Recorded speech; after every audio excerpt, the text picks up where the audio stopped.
Hi guys, dito po tayo ngayon sa ilog. May papakita po ako sa inyo. Pag nandito ka sa probinsya, simple lang, kung wala kang ulam, ganito ang ginagawa ng iba. Tingnan nyo.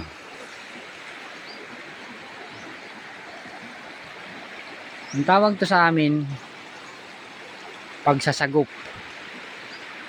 Dadali mo sa kabilang side yung agos ng tubig para dito sa kabilang side mawalan ng tubig o kumunti ang tubig. Ngayon, pag ganito na siya, kaunti na lang ang tubig, yan, mangunguha na kayo dyan ng pwedeng maulam. Ang nangukuha dito usually suso, urang, tawag sa amin urang, kagang, or bonog. Di ko alam kung anong tawag sa ibang lugar, basta yan ang tawag dito sa amin. Pag ganito na kaunti ng tubig, napakadali nang maghanap.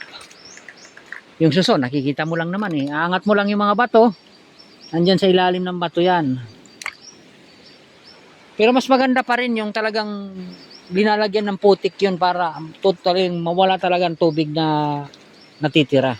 Para mas madaling manghuli o dadamputin mo na lang. Katulad nitong bata, damputin mo na. Nagkikinaon. Suso, nagkalat lang yung suso. Hindi lang pinapansin dito yan. Pero kung talagang walang-wala na, napipilitan. O gustong-gusto. Siyempre, kung matagal ka nang hindi nakakuha, napipilitan.